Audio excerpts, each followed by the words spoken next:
Welcome back, everyone. They're not going to do the thing? I was doing a work. I was doing, but it's Kangas's thing. I need Kangas here. All right. I was doing a little bit of a workout beforehand. Hey, we can steal from Kangas. No one's going to care.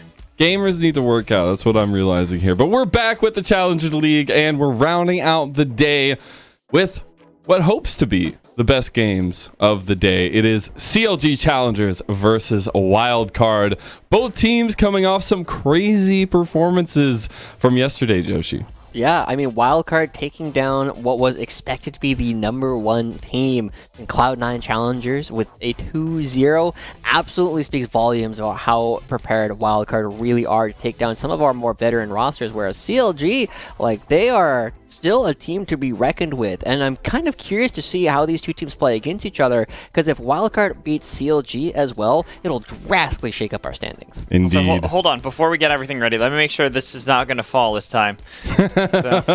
Magical might have had a chalkboard attack him, but let's go ahead and catch up on the day so far. We've had 2-2-0s in the expected results, where Dignitas Challengers came out with a 2-0 over the Fly Fam, and then FlyQuest Challengers got that, I guess, revenge? It's not revenge since Dignitas aren't the Faith team, but it's CLG Faith going down 0-2, and now we get this CLG versus Wildcard matchup here, Magical.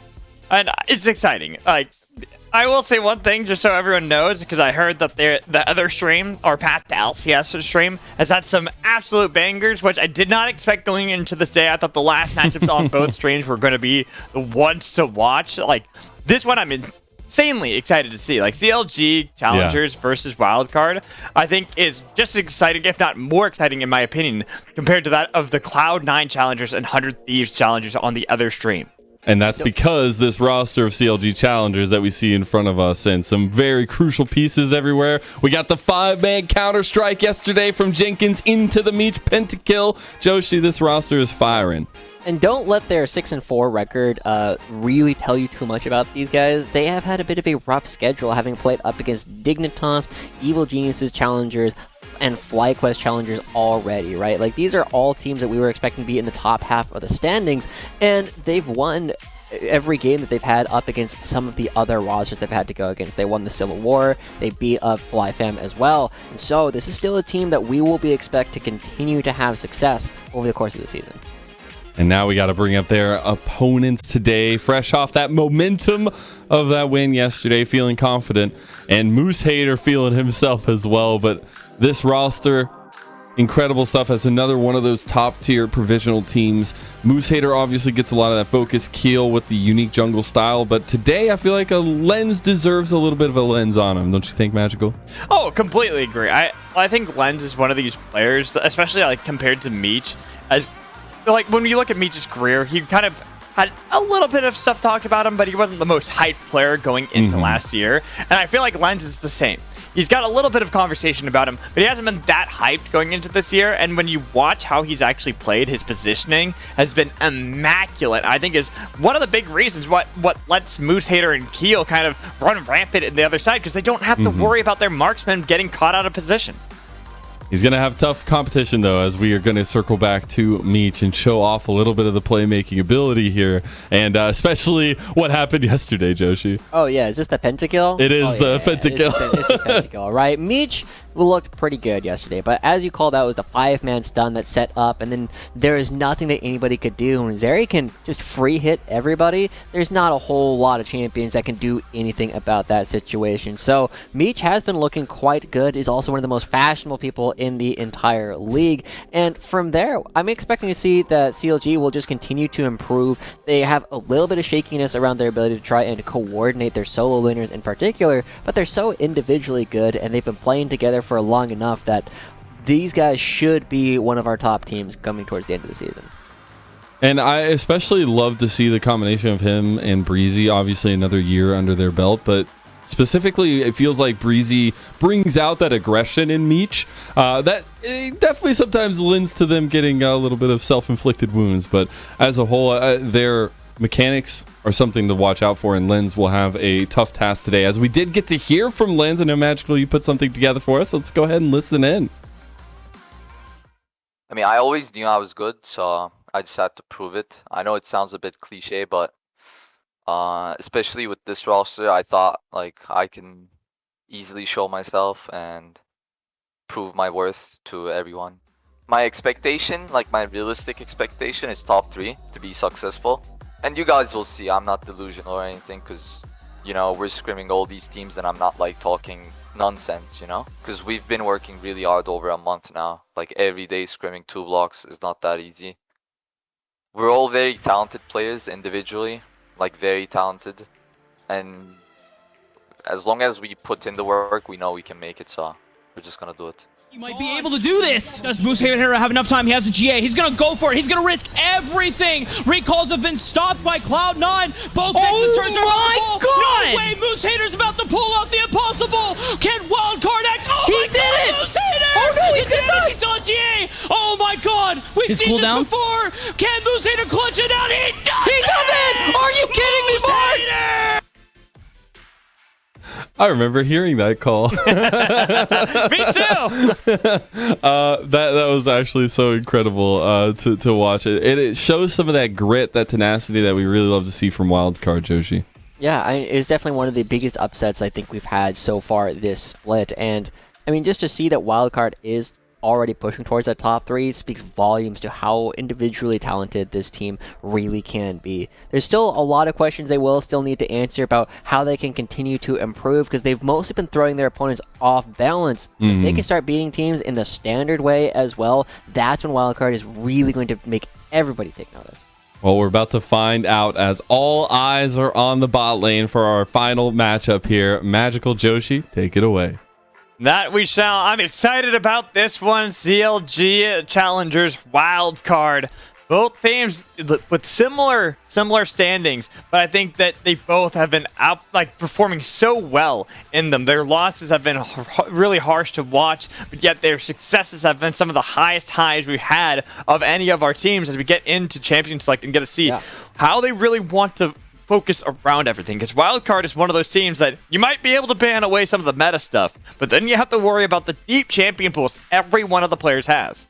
Yeah, I mean, when I looked at Wildcard, one of the big things about their record before yesterday was like, they haven't really had like the toughest opponents that they've had to play against. They've played against mostly provisional teams and some of the lower expected challenger teams, and then they went into a Cloud9, and that's when everybody's like, wait, that wasn't supposed to happen. That is not what we were expecting coming out from one of the teams that we've been praising as one of our strongest teams overall. And this Zac has been something that has been banned away from them every single game. And so now Moosehater are going to be bringing the Zac up into the top lane. And for people who haven't played against it before, it's surprisingly good at being aggressive as well. You have to be very careful about dodging all the stretching strikes, or he's just going to fight you and then sustain off all the damage you did to him. See, I remember when Zac got that rework all the way back when he had the kidnap built up into his kit. Bring it back. Bring it back. It was a lot of fun, but I remember also playing that support a lot. And a lot of people were like, oh man, you're trolling. This is so bad. It's the stretching strikes that just allow you to be like, I'm fighting you. I'm just going to play aggressively against you the whole time. You're not going to have a lane phase, which is exactly how Moosehater's going to play this. But I do like this from Kevy. Picking Poppy, a good counter to Zac engages as long as you're able to utilize that steadfast presence properly. It is a good counter, but it's also one that Moosehater needs to be very aware of, right? The thing that really allows Zac to kind of override... Oh, wow, we'll talk about Desire in a second. But the thing that allows Zac to override some of the strengths of Poppy's steadfast presence is your E, your slingshot, is on a way lower cooldown than Poppy's steadfast presence. And if you can bait it out, suddenly you just took away one of your opponent's most important abilities. And so we'll see how well Moosehater can actually deal with that. The Zyra at the same time, I mean, people have been asking, why are we not playing this character when we already have so many other range? We have multiple marksmen already coming through as supports. Why don't we just play the Zyra to try and fight them at the same time? Well, and this is something that we actually even saw back in week 1, right? From Duo King. This bot lane has already played the Zyra, so it's not too surprising to see that come back, as especially we had the buffs to marksmen really trying to change a little bit more into the crit aspect for a lot of them. So having this power that you gain, the zone control, kind of like having a Maokai on your team is nice, but we got to continue forward and look at the future and what you want to pair up into the solo lanes for both Jenkins and for Copy, but then for Soligo and for Len, since Len still has not gotten his champion either. It's definitely going to be an interesting position, right? Because whatever Wildcard picks up for Lens needs to be able to keep up with the rest of the fight. Zach and Wukong are going to be diving very, very deep. Whereas whatever it is that Lens wants to bring, maybe something like a Zyra or an Ezreal, needs to be able to like dance around all of this upcoming fight and actually be able to do damage to some of the longest range marksmen in the game. So having that Ezreal 4 Lens up against Copy with getting Rise, and then Jenkins with the Warwick. All right, we are getting the spicy picks. This is what I've been wanting for such a long time. Okay, I mean, we've definitely been seeing that, not Breezy, Jenkins has been bringing out some of the wild picks up in the top lane, right? Just like Moose Hater, where they brought out the Warwick, we brought out the Kled into the Renekton as well. I will be straight up honest, I have played against Warwick, I have played against Zek. I have never seen these two top laners go head-to-head before. Both of them have a ton of sustain, and I suspect that Jenkins is really going to rely on some of the early game auto attack power that he has to create enough pressure in the mid lane. But at the same time, this is probably the most unique draft I think we've gotten this entire season. Warwick and Poppy on one side, Zac, Vel'Koz, and Zyra coming out on the other. This game is going to be absolutely wild as both teams jockey for position. This is my kind of draft, Josh. This is where I thrive in the theory crafting of League of Legends, of what is capable. Like, you talked about, you haven't really seen the Warwick and Zac matchup, and I'll be honest, haven't really seen it either, but I can theorize in my brain and try to visualize how this is going to be, and it's going to be a lot of, exactly as you said, it's going to be the auto attacks, the stretching strikes. They're going to look to skirmish for control pretty much right away, and it's going to be, I think, up to Kevy and Keel, possibly to try to play around that top half, which is weird to say, because then you have to deal with the Caitlyn Ashe bot lane up against an Ezreal Zyra lane, where you're kind of like, okay, well, that's going to be something you want to face off against. Then Vel'Koz and Rise are just kind of there too. This is just one of those matchups that I love to see from both teams as we dive onto the Rift for our first game and our last series of Day 2, Week 3. So one of the things that we will have to be paying a lot of attention to this game is the way that they are actually able to look for different angles, right? Copy is going to really struggle on this Rise, despite the strength of the champion, to actually put themselves in positions where they can do damage, just because they are so short-ranged, and there's enough crowd control on the characters that he can hit, and enough range on the characters that he can't hit, in order to make his job very, very tough. So this Rise coming through is definitely a confidence pick coming out from Copy. What? Look at what Jenkins has as his a summoner. That's normal on Warwick top. I know it's normal on Warwick top, but I wouldn't think that into Zac. I would actually think the Ignite would possibly be a bit better, because you have to contend against some of that healing and some of these delayed and long exchange fights. I mean, you can do some crazy things, right? It allows you to heal up so much because Warwick is so good at low HP, but he doesn't want to be this good. Or does he? He's fighting against Keel. He's getting the damage on top of him. He's chasing it down, flashing for it. The charge with the Q was not enough to pick up the kill, and now he's trying to fight it out. He's 1v2. The barrier. Oh my god! Jenkins, what a man, lad! You better bust out the because the wolf has chopped down. My god, Jenkins has that dog. He takes down Keel in his own jungle, wins the 1v2. And now he gets to just walk up top lane as Moose Hater is forced to teleport back. Oh my god. Alright, you know what, Jenkins? You're right. I thought the Ignite would be better for the long exchanged fights against Moose Hater. He's like, nah, I want it for the 1v2. Damn, that is wild. Now Kevy trying to run down Keel as well. Still level 1. Wow. Oh, and he lost the majority of the camp too. Keel, this is gonna feel rough. We gotta look at this replay, and he's face checking this. He's face checking this, Josh. Yeah, I mean, Zac's level 1 is not great. Wukong's is a lot better, but it's just like, ow, I gotta keep auto-attacking, ow! And just the fact that his Q follows Keel around is 100% why this is still playable, right? Keeping yourself in range of everything, and the target switch over to Keel, and just the amount of healing that Warwick gets at level 1 is absolutely ridiculous. If this Blast Cone wasn't here, if they had taken it before the fight had started, that would have been another flash coming off of Moose Hater. Now he's proxying Keel's level 2! Heal's level 2. He's like, I need to do something to help Moosehater. I have to save this lane. Well, he needs to save himself. Right. I was thinking, what can you do when Kevy's inside your jungle? The wolf is ready to strike at any moment. And man, you can see that Moosehater is still tentative about whether or not he can actually push this out because Jenkins doesn't have teleport, but if Jenkins walks around the back, it is insane. And also, Colomer, I hope you put the all-important picture with that one as well. I don't know what the all-important picture is, personally. Yeah, you do. It's the Warwick with the red eyes. I post it like every single time I use the phrase. This is how I know you don't listen to me, Alex. As we were looking at this rift and seeing what's going on. Oh no, Kill! Another one! He's just not allowed to jungle. Look, Lens and Duo King have to try to rotate around to help him out, but this is also a bot lane that wants to set up. They don't really want to move and help out Keel. Keel, this is where we go back. We draw from the Season 1 playbook, and you are a roamer. You are no longer a jungler.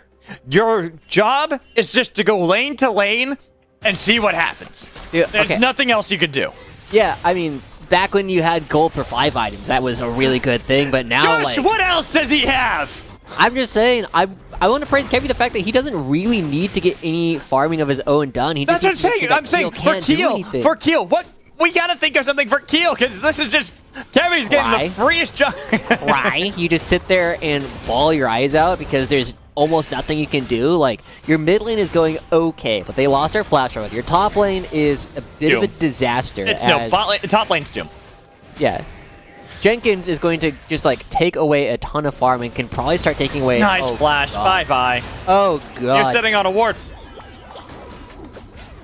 All right. Yeah, to Zach's credit, Zach will get strong again on around, like, 3 items, level 13 or something.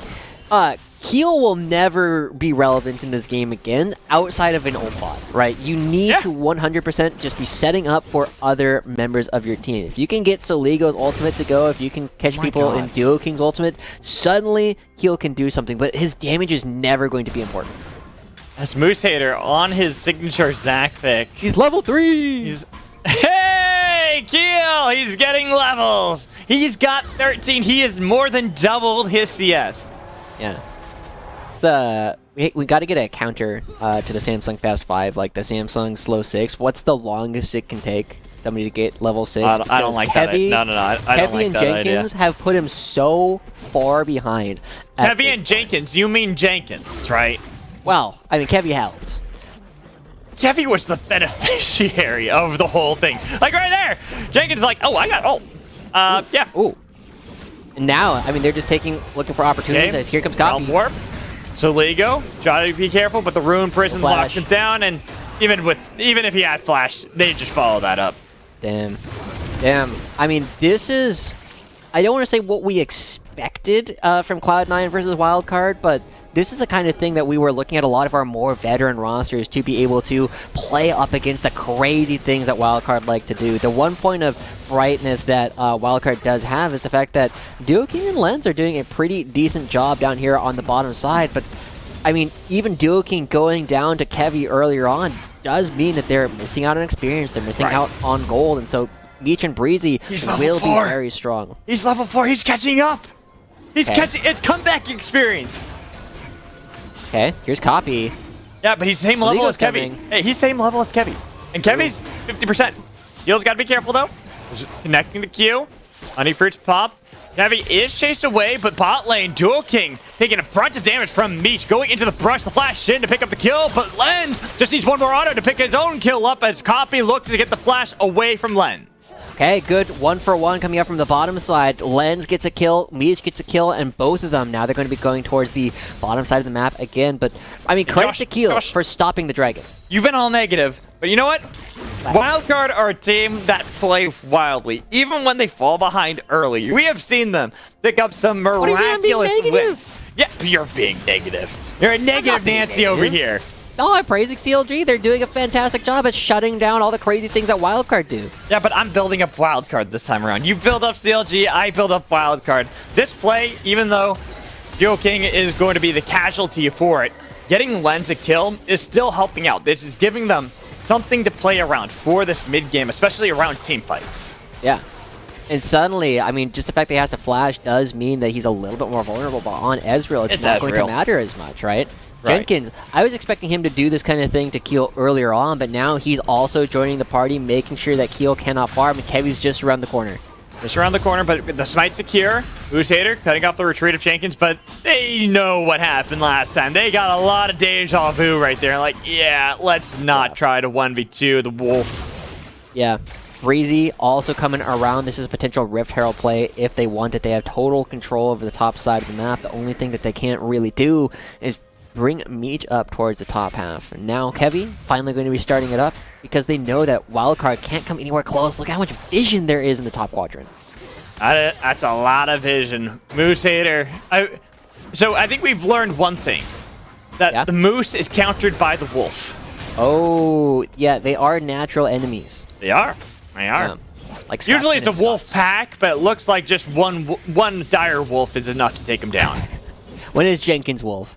I'm kind of curious if they would look for an opportunity to dive when Moose Hater has no passive, just because Jenkins was able to do so much damage and... Ooh. Didn't go back in. I mean, he does have the Oblivion Orb. It is going to help out this fight a lot more. Allow for the skirmishes to go more in Zach's favor, but still, I think he needs Keel to continue to try to get some camps back, remain relative in this game, because well before he was so far behind, he has been slowly gaining control of his own jungle back.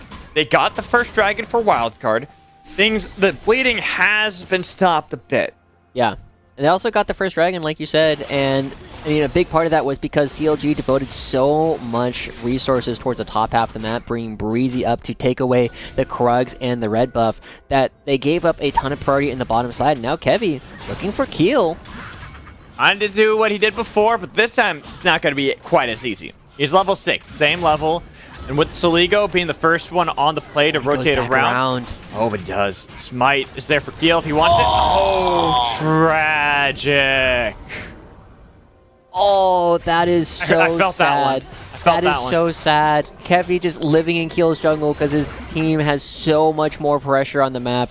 I mean, if you're Soligo, you also have to be hurting here too, because normally it's supposed to be a matchup where you can really abuse the range, but you just don't have the priority. Your jungle isn't around to help at all, and so Kevy can just like swing by and be like, hello, please back up, please spend some mana. And Soligo's not able to build up a lead. And eventually, Warwick is going to become somewhat like a pseudo-assassin against Vel'Koz, where you're like, I can keep everyone at bay. They can't reach me that easily. I can poke out with skill shots, and Warwick's just going to jump right through all of that and be like, yeah no. Wow, we're going to ignore all that. We are unstoppable, and here we go again. Kevy looking around. I wonder if he actually goes for a dive, but Soligo's flash is back up, and so instead just going to be taking away even more of Keel's jungle. And we do have to remember that in Season 13, it is less effective than it was in previous seasons. One, because comeback experience is back, and two, because you get less gold in your opponent's jungle. So it's not as though at least like, early in the game. good. I think eventually it becomes even, right? I think it's like 25 minutes into the game. Yeah, I mean, there's a reason why we don't see this level of counter jungling very often, is because it's not as effective. Right. I mean, it's still very good. You just like eliminate one person from the game, but you don't get as strong off of it as you used to. But it is Wukong still, and Wukong does as Wukong does, which is use Cyclone. And as long as he's able to effectively use that, it's kind of like the Lee Sin kickbot days of old, or the old Elise days where sure, your early game was powerful, but eventually you just became a cocoon bot. Yeah. So we will see how effectively they can do anything. This gold lead is continuing to grow, coming out from CLG Challengers. But it hasn't broken open just quite yet. So we've been spending so much time looking at the top side of the map, and we'll look at it again. I think Moose Hater should be fine. He's got his passive back up. Using Let's Bounce, helping him out. He might win this fight. No, it's not going to be quite just yet. There's still the ult. There's still a barrier. That's a lot of damage coming in from Moose Hater. Trying to heal up with the Bloblets. Jenkins realizing. I don't know either. But okay, You know, we've talked a lot about what's happening in the game, and well, okay, we're not gonna get that chance to sit, or are we? It's gonna be an ult for an ult, heal on the other side, not gonna get in range instead. We do get the Rift Herald pop mid lane that should help crack this open for Copy, which allows us a little bit to do what I wanted to do, which is talk about the narrative standpoint. Copy, new player on the team, and how he's been doing when we look at what Heavy's been doing to play around him, especially looking up against a team like Wildcard, a team that has played, you know, to their name, very wildly. Has Copy been keeping control of Saligo, a mid laner he's been playing against a lot of times beforehand? I know, it looked like it, but he still has passive. Heavy's here. This might be a dive. We'll get back to your question here in a sec, because I think Heavy and Copy are here. There's the TP, but it's too late. He tries to clear out with the last slingshot, misses the stretching strike, but Saligo could be the savior. They turn onto Saligo with the fear to help pick up the kill, and now Moose Hicker's going to be the target, but Copy barely survived. Jenkins, the barrier, saves his life. Successful dive by CLG Challengers. I love that turn. They see the potential dive onto Moose Hater. Saligo comes up, and they instantly be like, no, we're not going for it. The tank, we're going for the squishy member, and they all back away. Keel not able to find any of them coming up towards the top. And you were asking, is Copy wrangling Saligo effectively? I mean, before that dive, the answer was, eh. In that dive, the answer turns into a resounding yes. All of a sudden, this Vel'Koz is struggling into the game and will not be accelerated to do the crazy damage that we know this champion can often do. And again, it's all about this target selection. It's not about Moosehater. It's about the people coming to try and save him. They don't do any damage to Zac before they actually start it up. And look how many turret shots Copy's actually able to take to make sure that this works. That's 2, 3, and a whole 4th one. And he gets out with a sliver of HP.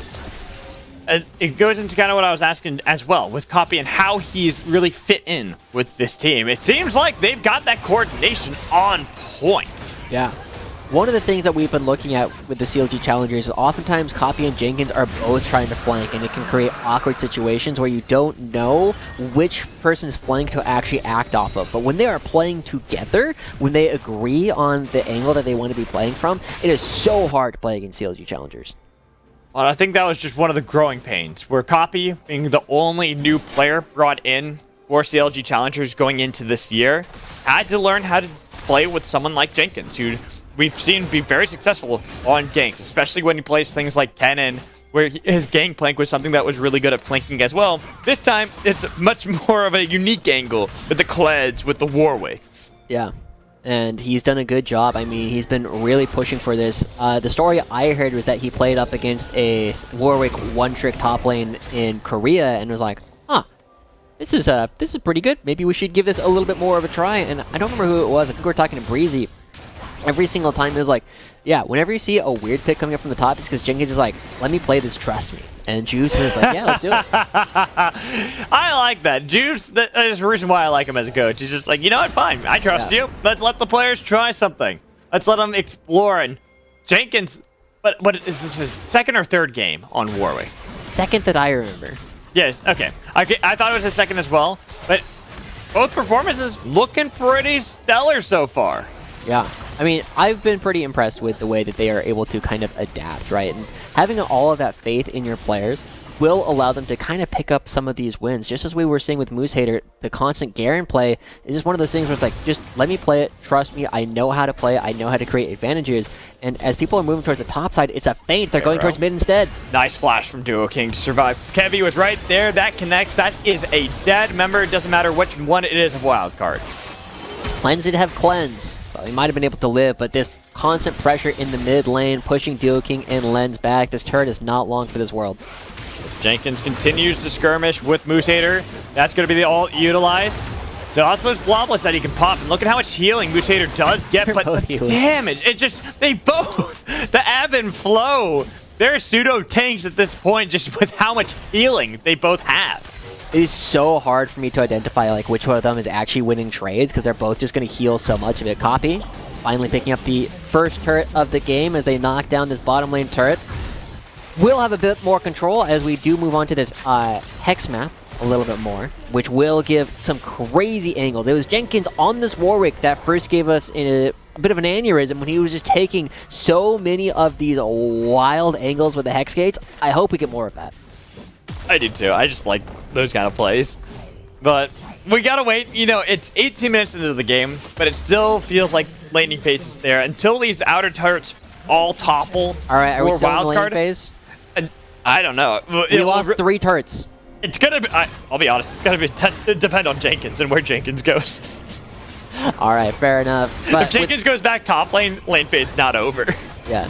But look at the gold lead, right? 7,000 gold in favor of CLG Challengers right now. They have absolutely taken control of the early game. And there's a big lead in basically everywhere but the bottom lane right now. You look at how far ahead Copy is because they've gotten so many plates. Heavy has prevented Keel from farming for so long, and Jenkins, 5 plates off the top turret, getting the turret all to himself. Like, that is so much extra money just from neutral objectives that CLG have picked up, and it's going to be a while before Wildcard can respawn in kind. Jenkins doing back top lane. Lane phase not over. Oh no. Yeah, still lane phase. Sorry, guys. Alright, well, we'll see when laning actually ends, because we're about 70 seconds away from the next dragon. Both teams only have 1 apiece, so it's not the biggest thing in the world. But Wildcard, they are really going to come into their own around the time that the next items start to come through, right? Zach is almost level 13 and will have a second item completed in about 5 to 10 minutes. Everybody else is looking at a kind of a similar pace as Duo King. By Duo King. No way. Yeah, by... Oh, Meech. maybe. Yeah, by... Okay, I was right. And Meech on the other side. Keel. He is getting a lot more damage now. He almost was able to get the kill. There it is. Gonna get the shutdown over Meech. While the rest of the team, Soligo, he's in a spot of bother. It's gonna be a 2-for-1 trade. CLG Challengers clearly in the lead, hunting down Lens. Doesn't have that flash. Jenkins, he smells the blood. The flash connects blind. Oh man, the blood trail coming through, showing him where he might be. The flash just catching him right there, and suddenly CLG, they were ahead before. They have blown it open as another turret going to be going down. They can back away and pick up a dragon. CLG, oh? All right, there's an attempt. Nice body block by Kevy. This is what I talked about beforehand, the Zach Poppy matchup. Yeah. As long as Kevy is on point with those, it's really difficult for Moose Hater to do anything into this composition. As we got to take a look at this replay.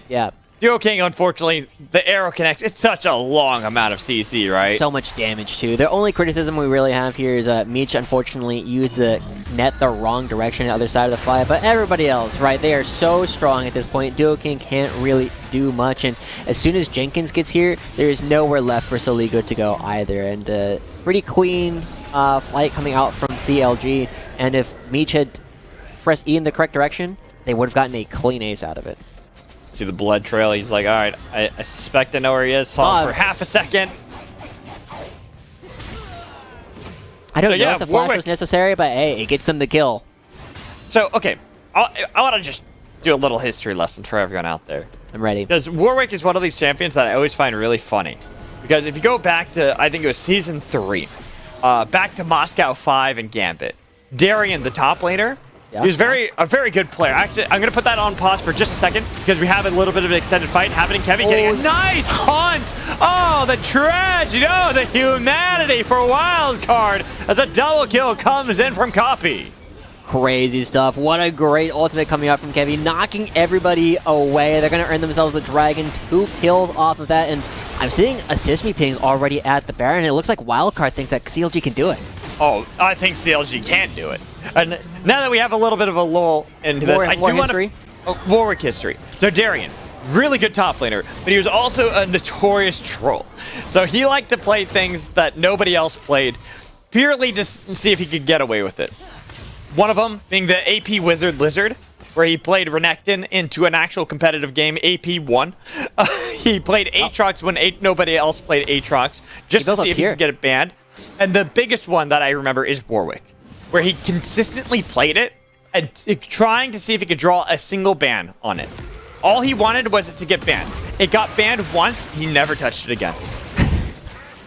I've done that before. Admittedly, not as well, but It's always fun seeing what you can get your opponents to actually ban. If you're ever playing in one of your own leagues, start playing weird champions in solo queue like right before your match, and they will go check your OPGG and be like, huh, I don't know how to play against that. Let's ban it. It doesn't matter if you do well or not, but if you do well, like, it's a free ban every time. But here we go. CLG starting to position a little bit more towards the top side of the map, play around the Baron, and they have two incredibly strong split pushers as well, as both Jenkins and Copy will be able to create so much space for them. We were going to say it was going to be tough for Copy, but he has done so well finding his angles and shutting down all of these squishy members. It helped out a lot when your jungler completely owned the opposing jungler for the majority of the early game. Poor Keel didn't get to play the game until about 10 minutes into it. And he's barely playing the game now, right? Like, his damage, it took him forever to kill Meech, even after Meech had to use multiple dashes just to keep himself alive for a little while longer. We'll see if Wildcard can find anything. They still have possibilities of a crazy wombo combo, which I think is basically their only way back into the game.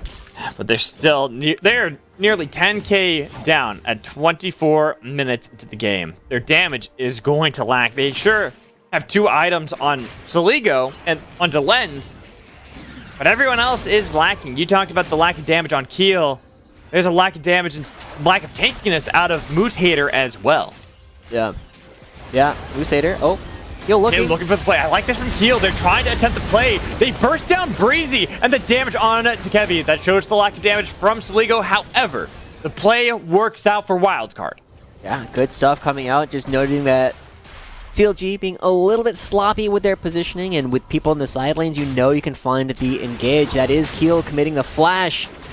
The big question you take those. You take those picks right now if you're a wild card. You're so far behind, any measure of gold is better than 0.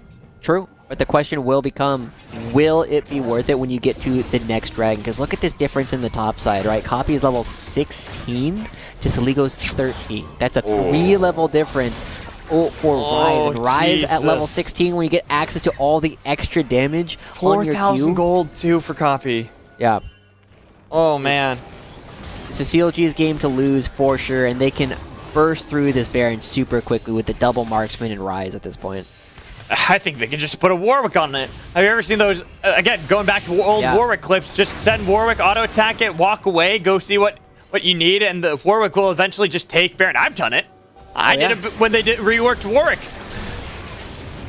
So, I mean, for CLG, has been a bit of a different game than we were expecting. We came into this one expecting to talk a lot more about Meech and Breeze, and they've done fine, but this game has been all about the solo laners. Jenkins starting this game off at level 1, and Jenkins has been one of these players that has had a bit of mixed history, right? Playing with Team Liquid Academy back in the day before playing with CLG, moving up and down in their LCS and Academy rosters at the time, is absolutely making a statement this game that you can't play cheese against us. Oh, that damage, Keel!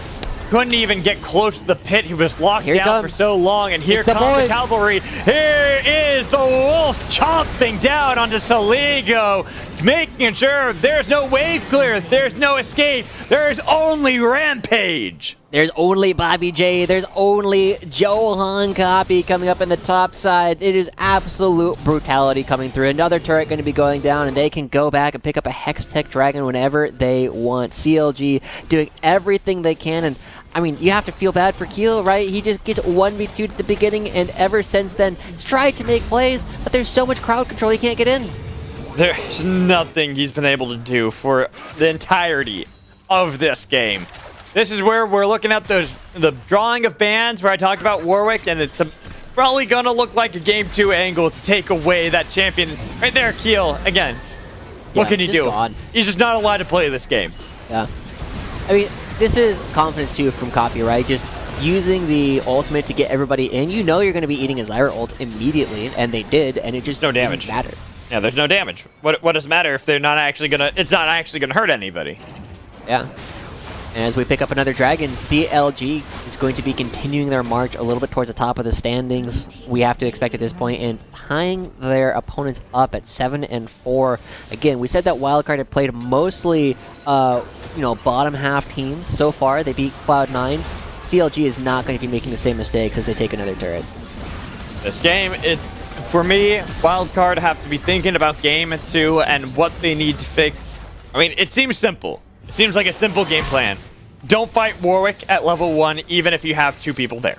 Yeah. Seems like a simple plan, but then you also have to worry about how that lane pace is still going to go because we saw the power Jenkins has. Yeah. I mean, you also have to ask, like, what do you do? Because we're expecting the draft to be pretty different. Because I don't expect CLG will be getting over Zac again, because they will be expecting a Warwick ban. Yeah, I would expect a Warwick ban as well. With this level of performance, the domination that has set up everyone on CLGC to have pretty much the game of their life. The bot lane has been strangely on the island, not the top lane. Yep. But Kevy, Copy, they got to be feeling really good about this game. Oh, I just realized something. What's that? Jenkins went Radiant Virtue as well. Yeah, for all of the extra healing. Yeah, I saw that. I'm like, it doesn't matter. He could have gone for, I don't know, Riftmaker. It wouldn't have mattered. True. I mean, AP Warwick is a real thing, but It is. I've played it before. It's fun. yeah. Now CLG, the one thing that they will have a bit of problems with is actually breaking open the base. We've kind of seen that come out a little bit, as even with the Baron, they haven't been able to break any of these inhibitor turrets open. And so Elkas, just as we saw with APA Ziggs yesterday, is going to give them a bit of a headache to actually get these waves underneath and do the damage to the structures that you need to do to end the game. Well, and He's here. The thing is, though, if you just jump on him with a 4-level lead rise, Soligo can't wave clear as efficiently. He survives, which is going to be a saving grace. And but the thing is, it doesn't matter because now everyone else, all these other lanes, are in danger. They're starting to get the waves crash towards these inhibitors. They're hitting thresholds slowly, chipping away at the defenses of Wildcard. Yeah, Gil looking for a window, not going to find it, but you can't wave clear where you aren't. Soligo having a bit of a tough one as the veteran of the team this game because he was not able to get support from anywhere else on the map. Now Wildcard kind of paying the price a little bit. Just a little bit. And you know what? I kind of want to go back to the point you were mentioning where you got good wave clear on Wildcard's side.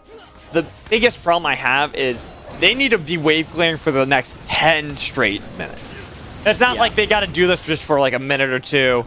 Wait for the Baron, the Dragon to spawn up.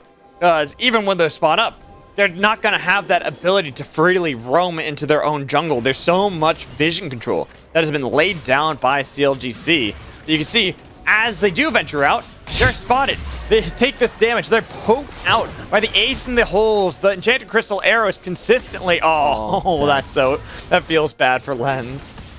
Yeah. Again, lack of damage.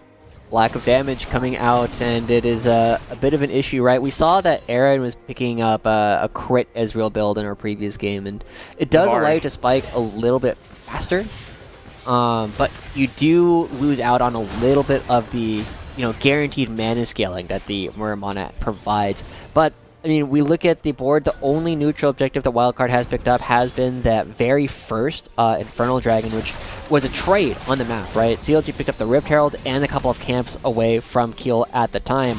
And ever since then, CLG have been able to pick up everything, and ooh, I like this a lot. Sorry, Moose Hater, you don't get a farm.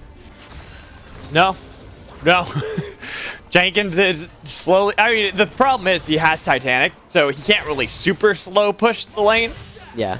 But it is still denying Moose Hater any little bit of gold. It's saying, all right, I'd rather skirmish against you than clear out the waves, and if you leave, that's when I'm going to clear out the waves. The play on the other side of the map, looking for Copy, that's a lot of damage, but the shield is too much to overcome. The flash in with the Let's Bounce. Copy still alive. Copy finally falls. The raid boss is down. Body block of Ace in the hole. But what's happening on the other side? The base, the gates, they are crashing down.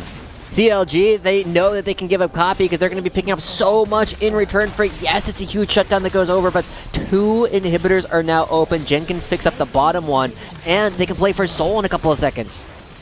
This is getting really... I mean, if it wasn't already rough to begin with, it's going to be worse now for Wildcard with that Soul. A Hextech Soul 2 to boot. 2 inhibitors. Poker is...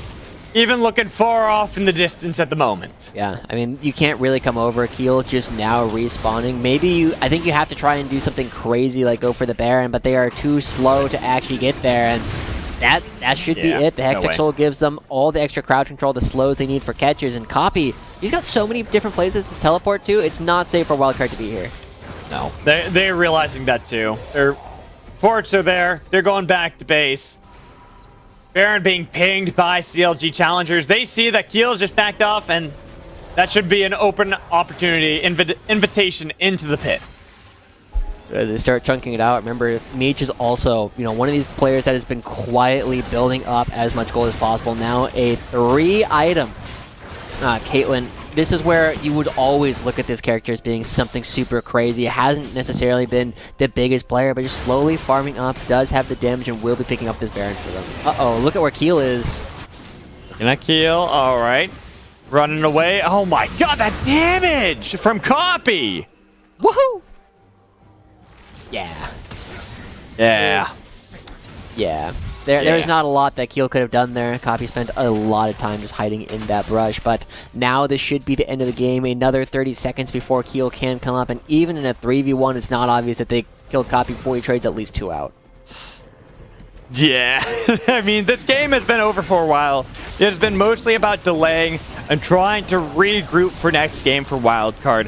What plans they can formulate in this time, how much they can delay in order to think about what they need to do to answer some of these early plays that CLG Challengers made.